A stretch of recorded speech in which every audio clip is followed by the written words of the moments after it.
Hi, everyone. Judge Andrew Napolitano here for Judging Freedom.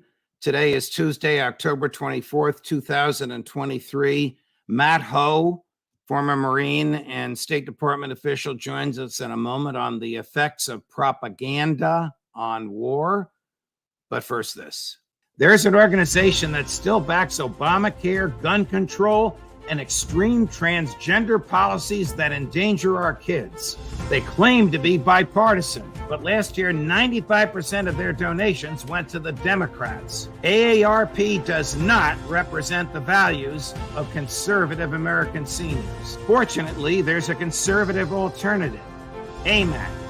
The Association of Mature American Citizens proudly champions Americans' rights to free speech, religious liberty, and the Second Amendment. AMAC defends parents' rights to protect their children and is fighting to restore America's election integrity. With more than 2 million members nationwide, AMAC is proudly pro-family, pro-faith, and pro-freedom. I'm proud to endorse AMAC, and I encourage you to join today. Let's send AARP a strong message that they don't represent conservative American seniors. Join AMAC today at amac.us/judge. That's amac.us/JUDGE. Matt, welcome back to the show. Your time, of course, is so much appreciated. You and I have talked in the past that at the time we had this conversation, Ukraine was the most propagandized war in the modern era. I think you might be of a different view now after the unfortunate events in Israel.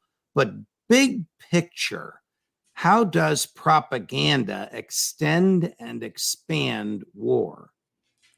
Well, thanks for having me back on, Judge. And yeah, that was just probably 3-4 weeks ago we had that conversation about. Right. I mean, it really was. I mean, the certainty of what we said was not in doubt then.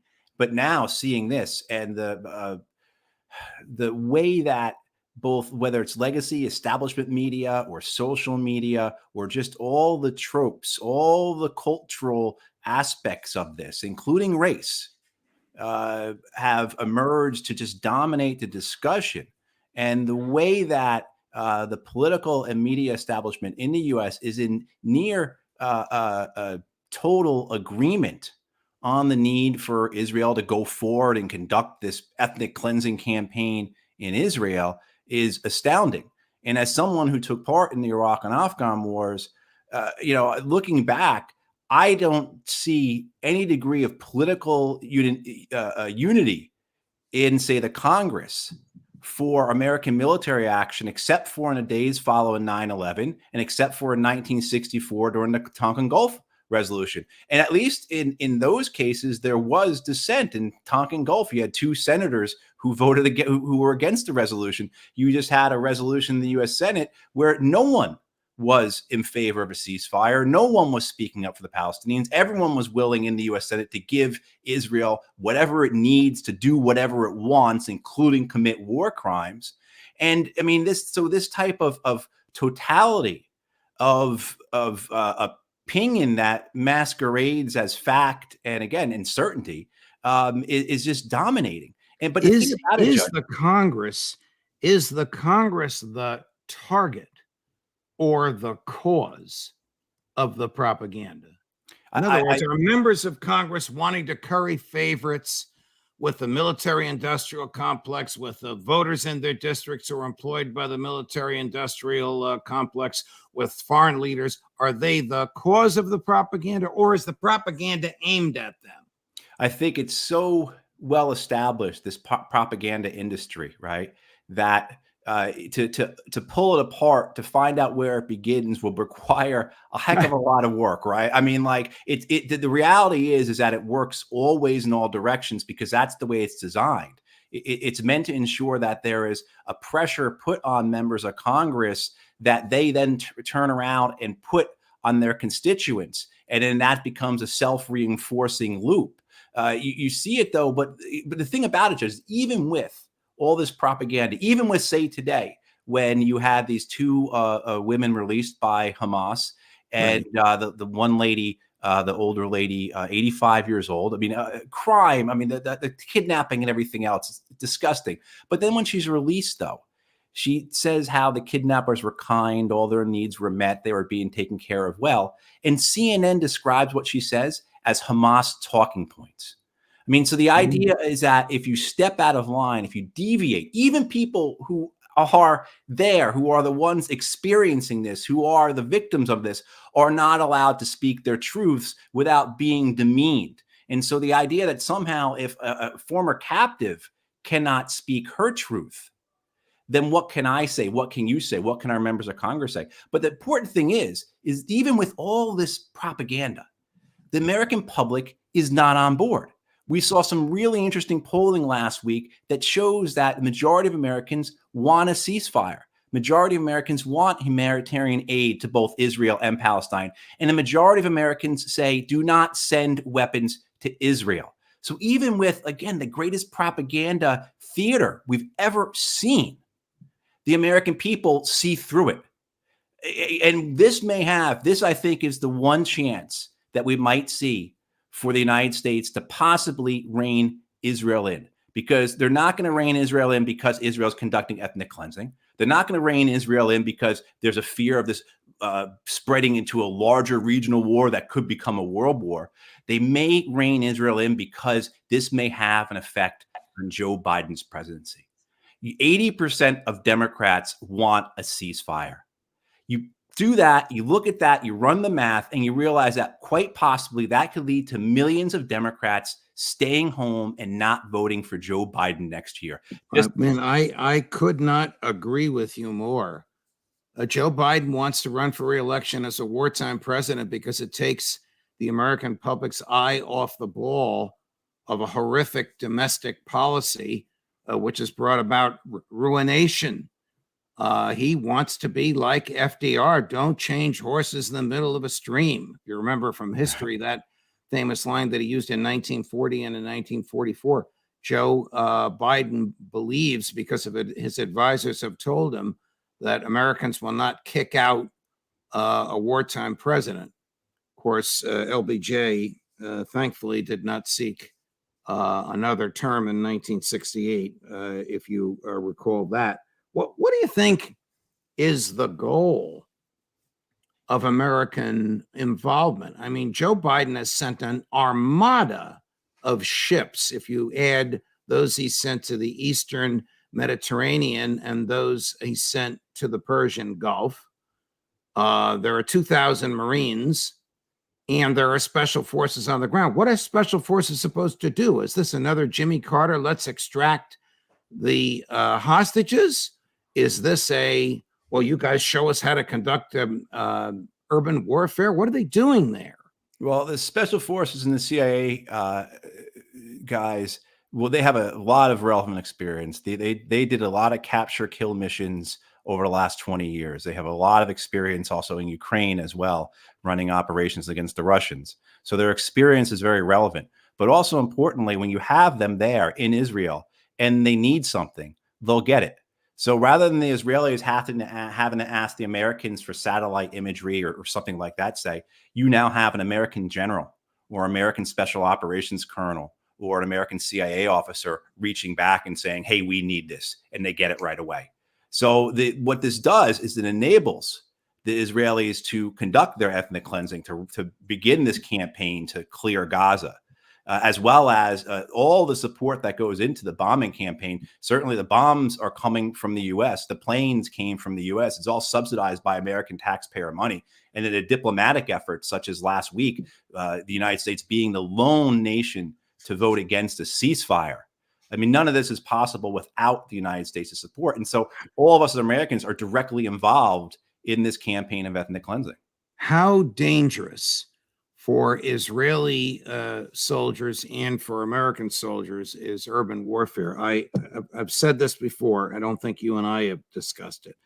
On Saturday morning's New York Times, I was looking at it at breakfast. The front page of the Times showed 4 reservists in military uniform, young men, in their early to mid 20s, training for urban warfare. And I thought 2 weeks ago, these guys were accountants and school teachers.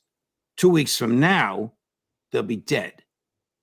How dangerous is urban warfare for these people, for a military that's 2/3 reservist, and for Americans that don't know Gaza at all? It's extremely dangerous. It's very difficult, particularly once you rubble the place. And I think the Israelis, from trying to be objective about this right now, from the Israeli perspective, whether to rubble Gaza or not to rubble, rubbling, destroying the entire city, you're setting your troops now into something that is completely disjointed. Every few feet, there's a major obstacle you have to clear. All your lines of sight are now completely cut. There's nothing you can count on in terms of the urban geography because everything has been upended, destroyed, knocked down, crumbled. But then again, if you don't do that, you're allowing the enemy, Hamas in this case, to keep its deliberate defense. And this is a defense that Hamas has been building and expanding upon for 15 years. Right. So, I mean, they have a damned if they do, damned if they don't. The only thing you can do is not go in, which is what I would urge them not to do. But the idea that this may be a trap, that this is what we know, anyone with a head on their shoulders knew that this was going to be the Israeli response. They talked about this for years, that we have to go in and finish the problem in Gaza. And here's their opportunity to do so, let alone Israeli doctrine of their punitive retaliation against the Palestinians whenever there is attack against them or against the Israeli people or Israeli military forces is also very clear. So an operation like Hamas launched on October 7th was always going to bring about this Israeli response. So is Hamas prepared for this? And is Israel walking into a trap? Is this Hamas's chance to try and get Israel into an ugly, bloody, brutal urban conflict that humiliates Israel, forces them to evacuate Gaza like they had to evacuate Lebanon? I mean, is that what's motivating them, as well as I think Hamas wants to destroy the larger geopolitical scene, right? You're not going to do this Abraham Accords. You're not going to have normalization with Saudi Arabia without us being involved. You can't ignore us. And so, the madness of what the two sides want here is really intense. And of course, the suffering that comes from it and where this may then spin off to, the idea that either one of these sides can control the course of this war, that it's like as if there's a dial or a lever they can adjust it with. I mean, this war, as someone who was in Iraq, someone who was in Afghanistan, the guys who were in Vietnam, the guys in World War II, they will all tell you that nothing about this makes this war exceptional. There's no reason to think that this war is going to somehow be manageable by human minds, whether it be in Tel Aviv or whether it be in Gaza. Here's Secretary Austin. This is Austin 2, Chris, talking about the dangers of a ground war. He begins by mentioning his own experience as a general in Iraq, and then segues into the dangers that the Israelis would face and Americans, if they're there, would face. This may be a bit more difficult because of the underground network of tunnels that that Hamas has constructed over time, and the fact that they've had a long time to prepare for a fight. So I think you'll see a fight that's characterized by a lot of IEDs, a lot of booby traps, and just really grinding activity going forward. Now, one of the things that we learned is how to account for civilians in the battle space. And they are a part of the battle space, and we, in accordance with the law of war, we got to do what's necessary to protect those civilians. And as I've talked to Minister Gallant and others, I've encouraged them to conduct their operations in accordance with the law of war. Does Prime Minister Netanyahu and does Defense Minister Gallant share that attitude about the moral and legal obligation to avoid collateral damage and protect civilians in Gaza? No, they don't. They don't. And this past few days, Israel's been dropping leaflets over the northern part of Gaza, saying the part of Gaza that they told the Palestinians to evacuate from. And then they bomb them as they are evacuating, and they're continuing to bomb them in the south where they told them to go to. So you just see the disingenuous nature of all this. But the leaflets being dropped are saying, if you are here, you will be considered a part of the terrorist organization, basically covering themselves for adopting a kill anything that moves policy, which likely will be what they do. This idea of going into the tunnels that Secretary Austin brought up. Look, Right. when I was in Iraq, I had to go into a couple of basement-like structures where they didn't realize, but it was underground basically, and that was terrifying. And that was like a basement. So the idea of having to go into these tunnels, and I would imagine what they will do is they will try and clear the tunnels as they move through, possibly using explosives, possibly using some type of fuel air explosive type device to try and just burn out the Palestinians rather than try and fight them inside those tunnels, because that would just be a horror show, an absolute horror show.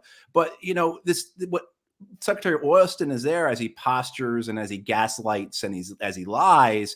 This is the same man who has said repeatedly, when asked about the weapons being sent there, the weapons coming from his military, that there are no conditions being placed on these weapons. And if anyone watching had the extreme misfortune, as I did, to watch the spectacle that Tony Blinken put on at the United Nations today, I've never seen, or it's hard, I'm trying to remember something more disconnected from reality being said in a space like as in Blinken was talking. What did he say, Matt? Oh, well, he starts off by saying how asking where is the condemnation for Hamas, when everybody has bent over backwards condemning Hamas, and rightfully. What occurred on October 7th was horrific.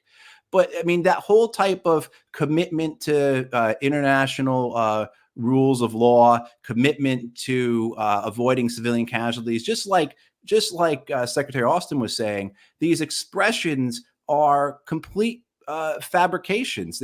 This is a Cheshire cat type of they're smiling as they're peeing on your leg.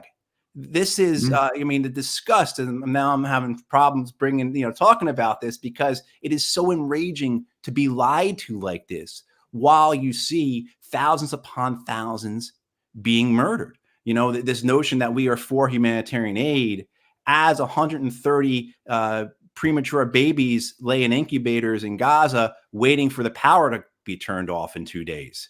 I mean, this type of nightmare that is being put upon the Palestinian people, for which we are directly involved, and then to have our leaders say that they care so much about human rights, international law, the rules of warfare, how they expect the Israelis to behave themselves as they send tens of billions, or get ready to send tens of billions of more weapons to the Israelis. I mean, it's just maddening, it's excruciating, and it's disgusting.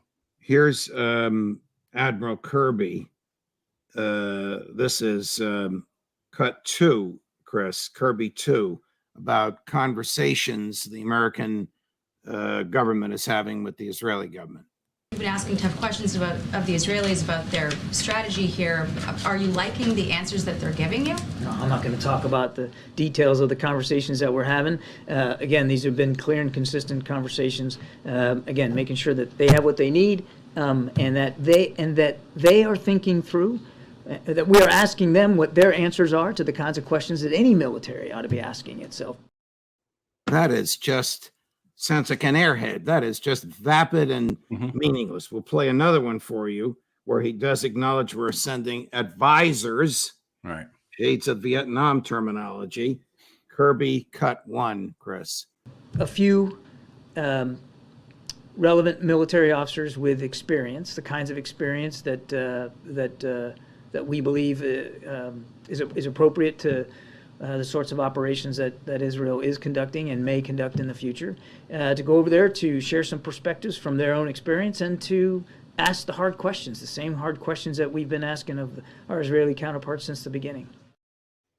Now translate, Matt, what he just said. Who and what rank, and are they in uniform, and are they armed, and what will they do? Well, there's a 3-star Marine general, but there also be, and there will be some conventional forces, Air Force, Navy representatives, Army, Marine Corps representatives, and then, of course, the Special Operations Forces and CIA teams that are there. Over the weekend, the White House made a major gaffe by publishing a photo of Joe Biden with members of a Delta Force team that was in Israel. The Delta Force is supposed to have their faces disguised, right? Correct. Exactly. And so, I mean, their role there is to advise and then to pull in those resources. But what advice are they given? These are the men that oversaw the wars in Iraq and Afghanistan. Why? Who would say, yes, you are the ones I want to take advice from? You guys did a bang up job there. And then these are also the men who oversaw the way they handled, say, the Islamic State, where we can get into the whole discussion of how that was an American creation because of the invasion of Iraq and then the civil war in Syria. But what they oversaw was the devastation, the complete leveling of nearly every city in Western Iraq and Northern Iraq, including Mosul, as well as in Eastern Syria, including Raqqa, because that was how they felt, or was the only way that they could deal with the problem that they created when ISIS took all those territories, all those parts of Iraq and Syria, because again, ISIS comes out of both the Iraq War and the Syrian War, which have their genesis in American foreign policy and American decisions. So you're going to take advice from these people. But I did want to bring one thing up, because the Guardian was talking about this today. The Guardian reported this, that the Americans are not just talking with the Israelis, of course, and of saying, whatever you need, we'll give you, but saying to the Egyptians, open the southern border, because Egypt, of course, borders the southern part of Gaza. Well, open the southern border for humanitarian aid. But more specifically, in this case, to let the Palestinians out. Correct. So let the Palestinians out and basically become a partner in Israel's ethnic cleansing campaign. And the Guardian is saying that the Americans are offering financial incentives, economic bribes for them to take part in this. And I can tell you, as someone who has seen this, because I worked with the Dutch after I left Afghanistan in 2009, resigned in protest, I ended up working with the Dutch intelligence services a bit, because they were getting out of Afghanistan. And the Americans were saying to the Dutch, if you get out of Afghanistan, if you stop having your young men and women go to Afghanistan and die in this unwinnable and counterproductive war, you are going to have consequences, including we will not send our ships to Rotterdam port anymore. So I guarantee that Egypt is not only being enticed with economic bribes, but they are also being threatened that if you do not take part in this ethnic cleansing campaign by opening up your gates and letting the Palestinians out, then you will pay a penalty. You won't pay a penalty for bribing and controlling an American senator. You won't pay a penalty for massacring thousands of your civilians, for having thousands of political prisoners, for jailing journalists and human rights workers, on and on and on. But if you don't take part in this ethnic cleansing campaign, then there will be a penalty. And that's American diplomacy. That's what we as Americans are. That is a bull in a china shop. Yeah. Wow. Yeah. Last question. Urban warfare. How long can it last? I mean, Gaza's the size of Manhattan, maybe a little bit bigger. How long can urban warfare last? As long as the Hamas will hold out, or as long as the Israelis keep sending people in there to be slaughtered? As long as Hamas can hold out. And the thing will be the political will of Israel and how they choose to pursue this. You have to imagine that Hamas is stockpiled to fight for a year, at least. It took the Iraqis 9 months to take Mosul. And that was with the full backing of the American Air Force, the American Navy, the American Special Operations Command, et cetera. So this idea that this will only take a week or two, certainly I don't see any guidance in history that an urban battle like what we're potentially seeing in Gaza, where Hamas is prepared to fight to the death, where this is all of history has led to the point for their young men. They have seen their families victimized by Israel. They've been humiliated by Israel. Many of them have family who have been killed by Israel.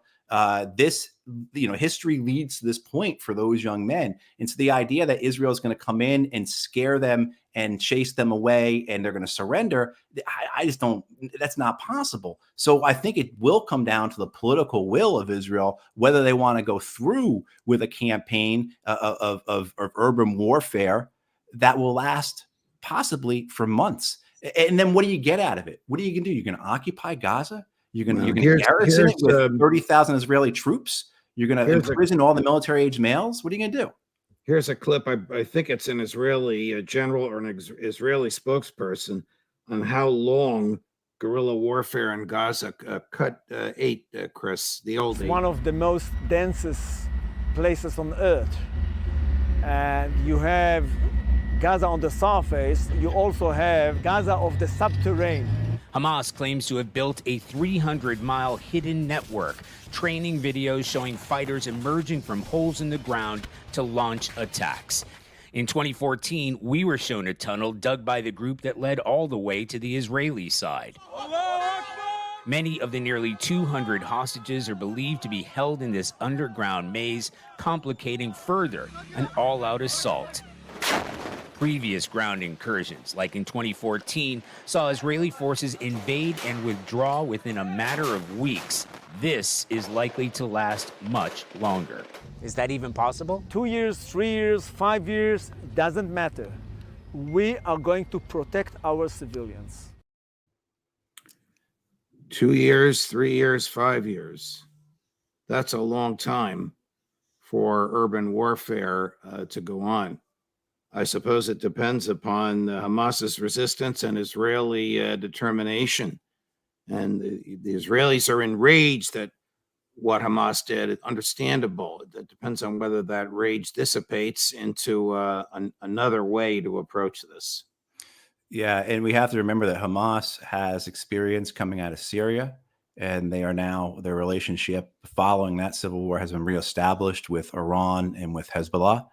And so their experience, their knowledge is quite good. These are not, they, even though they are in that open air prison, they do have a recent history of warfare that is going to really enable them. And a lot of people, you go back and look at that 2014 incursion, the way Hamas responded, the way their command and control, their operational maneuver of their brigades surprised a lot of people. This is not a disjointed group of guys with RPKs and RPGs and AK-47s who are just going to fire from windows as the Israelis advance. The Israelis are going into something that, again, the Gazans, Hamas, have prepared for 15 years. And they have relevant recent experience, and they have, again, this history of their young men who are going to be doing the fighting, motivated by Israeli action against their families. So what Israel's walking into, my God, I mean, and I do, now, as I, obviously I'm not neutral about this. I think my bias probably shows, but also too, my thoughts are with those young Israeli men and women who would be going into this, that horror. And I don't want to see anyone go through this. And so, certainly the idea of what we may be talking about in a month or 2 or 3 or a year from now, Judge, good God. I mean, one of the things people need to understand too is that right now the Israelis are on pace to kill and wound as many Palestinians as the Russians have killed and wounded Ukrainian civilians in 20 months. So in 20 months, Russia has killed about as many Palestinian Ukrainian civilians as Israel is on pace to do in 1 month. Wow. Matt, thank you very much for your time. As gloomy as this is, the insight is so appreciated by the audience and by me. We'll look forward to seeing you again next week. All right. Thanks, Judge. Thank you. Coming up at 3 o'clock Eastern, Lieutenant Colonel Karen Kwiatkowski on the similar subjects that we just discussed with Matt Hoh. Judge Napolitano for Judging Freedom.